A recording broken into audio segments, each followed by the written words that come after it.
So this week in the Lords, there haven't been lots of big pieces of legislation that I've been involved in, but I've actually got involved in a number of questions, so I thought I'd explain the way it happens. Each day, we start with prayers led by a bishop, and they kind of rotate, followed by question time. People put in questions in advance, written questions, and then they get a chance to ask the relevant minister the question. Each question is given 10 minutes. The person who asks the question gets 30 to 40 seconds, and then you have to jump up and down to try and get in if you want to speak on a question, and you have 30 seconds to ask a supplementary question. Often question time is going through the motions. It's not even like the kind of question time you get in the Commons where you're questioning the Prime Minister or what have you. People choose their pet topics. It can be a bit tiresome, but sometimes it can be useful. And one thing it definitely does is it shows you the calibre of the minister answering the questions and the state of the government. So this week I've had a number of interventions in relation to questions, and interestingly, in 2 of the 3 instances, not questions I ever intended to speak on. So the first one was a question on the unaccompanied underage refugees who had gone missing. This was after an article in The Observer in which it appeared that, or the allegation was that they'd been abducted from outside a Brighton hotel. And the minister concerned answering the questions was really very helpful, because all of the people asking the questions were basically implying that the government were responsible for negligence, for allowing children to disappear, that this was some sort of sordid attempt at ignoring the plight of the young, and so on and so forth. And they all kept repeating the same points. The minister gave us some factual, detailed answers, explaining that, for example, although they are children, the majority of them are between 16 and 18. And they are children, but they're teenagers. It's not like 7-year-olds all going missing off the streets of Brighton. The second thing was that they were largely male. Only 1 or 2 females had gone missing. Largely, they went missing for a short period of time and then turned back up. So there's only 200. So the kind of graphic detail was exaggerated. And he made several other points. For example, he said we can't lock them up in hotels. I mean, it's not like as though they're in prison. The alternatives might be that you put them in care homes. I did a radio interview on Times Radio last night, and it was reminded by the Refugee Council. We kept saying, what about the Rotherham scandal and people in care homes exploited? Good that he raised that, but therefore we might say that putting them in care homes is not necessarily going to guarantee their safety. And also councils can get paid to take care of these children, but they don't want to particularly. They can get 15 grand per person, I think, which is not very much, I understand. But the main thing is, it is obvious that they are not being kidnapped. They're being trafficked to work, right? And when I say trafficked, they are going off and working in the UK economy, probably. But we don't know. But kidnapped is a lurid headline, and the Lords were just repeating it. We particularly know this because everybody who spoke, and this happened on the radio last night as well, referred to the fact that these children have been through this terrible, terrible ordeal because they've escaped a war zone. But actually 88% of them are from Albania. And it's undoubtedly the case that if you're a poor young teenager in Albania, you have a bloody awful life. And if somebody offers you the chance to come and work in the UK, you're going to take it. And you can call that trafficking if you wish, and they are being exploited because they're poor. They come here and then they end up working in the black economy. No surprise. So it's the naivety and the disingenuous way that the opposition were forcing the minister to try and, emotionally blackmail him for performative reasons of showing off, and it's a story that continues to rumble. But I want to commend this particular Conservative minister for answering very clearly. The next day, I was sitting there thinking, and I stood up and said that. I basically made it right at the end. I said, for goodness sake, can we establish the difference between facts and lurid headlines and exaggerations and misinformation? Having read the lurid headlines and newspaper reports, I was under the impression that people trafficking of these young people was a given. Can you just clarify, because it's possible that I'm confused, that there's no evidence that we know what's happened or why these children have gone missing? And if there is no evidence, is it not attendant on all of us in this place to not allege what we don't know to be true as though it were fact? And people were furious because I wouldn't play the game of the narrative they were trying to use question time to establish. The next day I was sitting there determined not to speak, and then there was a repeat question. That sometimes happens where a question has been asked in the Commons, it gets repeated in the Lords. And this was on what is a genuine scandal, which is on the problem of prepaid electricity, prepaying energy meters. It is scandalous in this country that energy companies are effectively applying for and getting the means to break into people's flats who are not very wealthy, can't afford their energy bills, and imposing on them prepaid meters.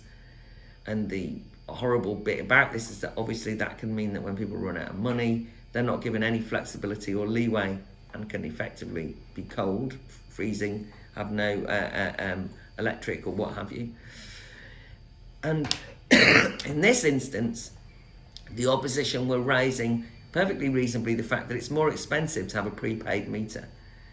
And in withering contempt and disdain, the minister, who was particularly evasive, said, well, don't be ridiculous. You know, the tariff is exactly the same if you've got a prepaid meter as if you pay any other means.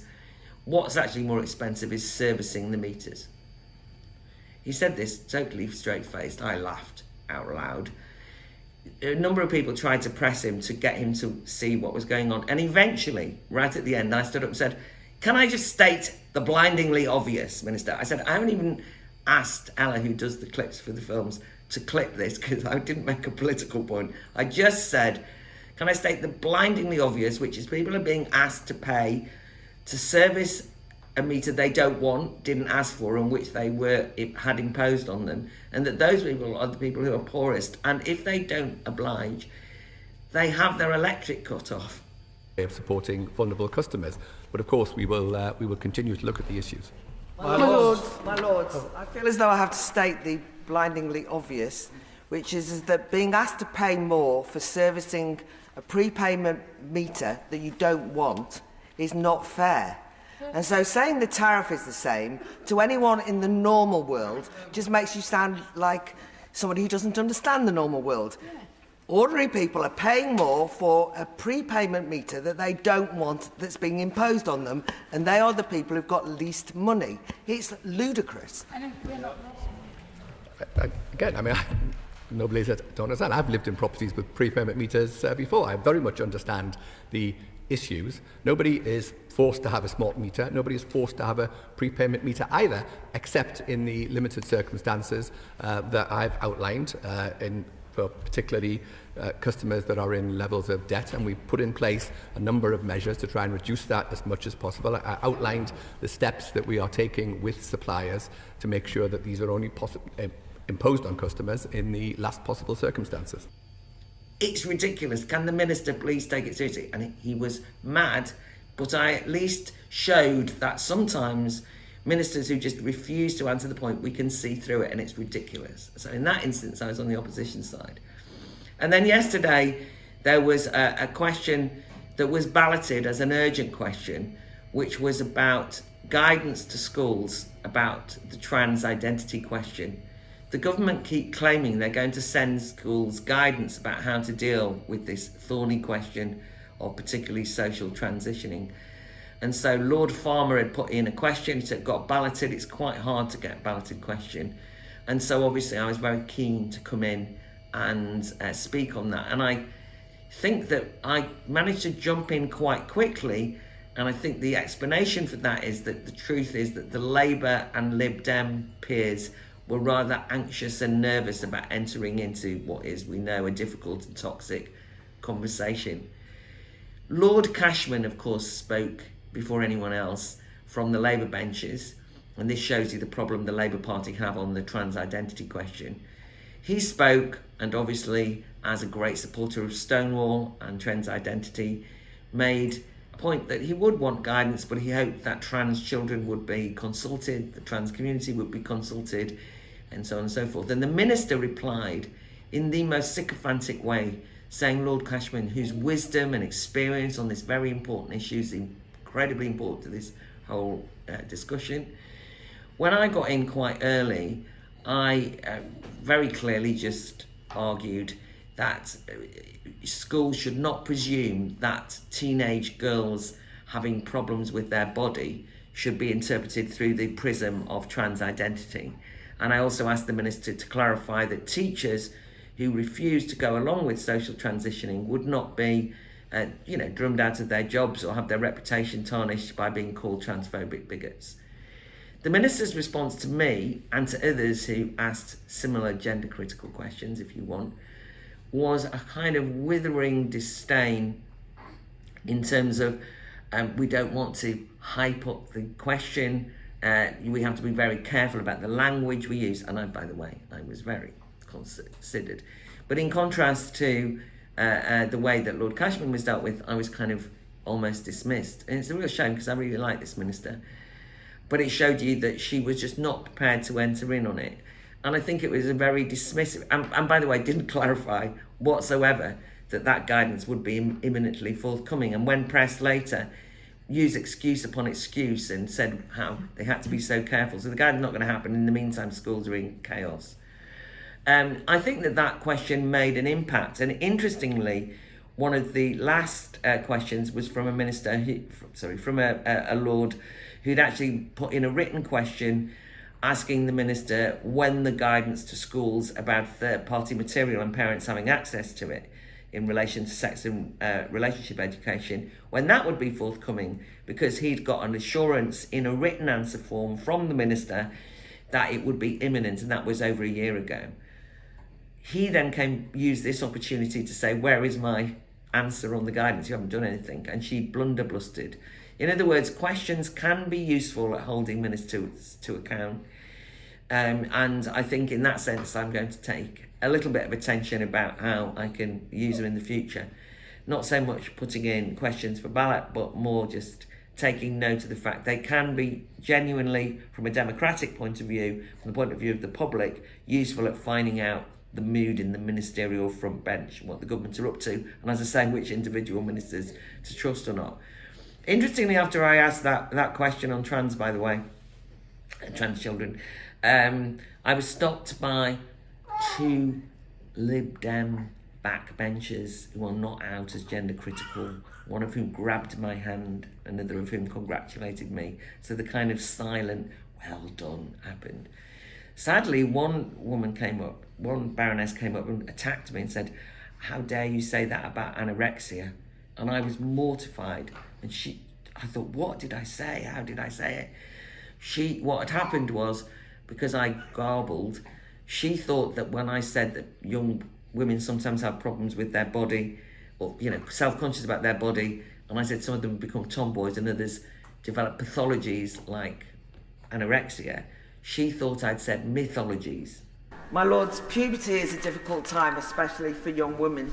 For example, a dread of sexualised stereotypes can lead to anxiety about body, sometimes expressed as dressing as a tomboy, sometimes pathologised as anorexia. Therefore...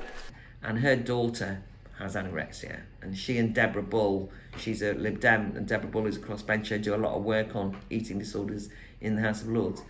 Of course, I said, oh no, I didn't say it was a mythology at all, because it's a very serious mythology. And when she realised, she did profusely apologise. But the other lesson I have is that sometimes I garble my words and I have to be careful. But I also thought it was interesting because I think she probably just thought, oh, it's Baroness Fox of Buckley, she's a nutter, she's bound to think that anorexia is made up. And she'd presumed wrongly what I was saying. So I was glad to put her right. And actually, she was very nice afterwards. Just, I'm going to leave it at that, really. I just to let you know what's happening next week, because it's very important.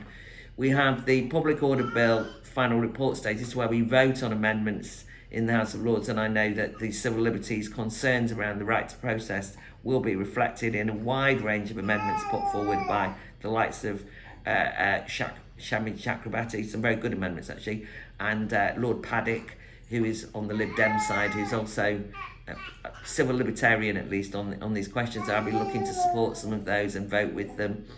But there's also the infamous Clause 9, the buffer zones outside abortion clinics.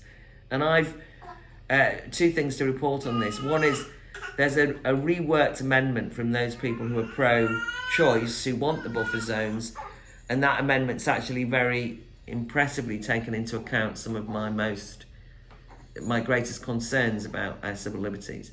I won't necessarily be supporting it, but I won't be opposing it in the way that I did the original Clause 9. And then on the other thing is, I also changed my position. I've decided to go for a review because I think that it's very important to establish the facts of what's happening. And as this is being argued for as a major legislative change, mandated buffer zones around any facilities where terminations occur, I think it's worth the government actually seriously investigating it and then coming back with a suitable piece of legislation to deal with the facts. So that's on Monday, watch out for that. And then on Wednesday, we've got the second reading of the infamous online safety bill, the most censorious piece of legislation the government has brought forward. And although second readings only give you a chance to make a general point, there's a lot of names down, I'm probably going to get 3 or 4 minutes. I'll lay out the fact that I'm going to be following that bill through and trying to ensure that try and at least raise the free speech concerns in relation to it. Maybe I'll definitely put amendments in, maybe even try and take some to a vote, which would be a new one for me. And we've got Morris with us today, who's been joining in the conversation, which is to show that you're never too young to want to have your say. So it's good to have you here, Morris. The only other thing is that I've tabled an amendment for the Financial Services Bill. Obviously, I know nothing about financial services, but I'm carrying on with my PayPal censorship theme, and I've tabled a modest amendment just saying that banks and any payment processors should not be able to cut off people's right to have access to banking facilities based on their politics and based on the banks arbitrarily deciding they're not on the right side on a range of woke issues and so on. So that's what I'll be doing. Okay, see you next week.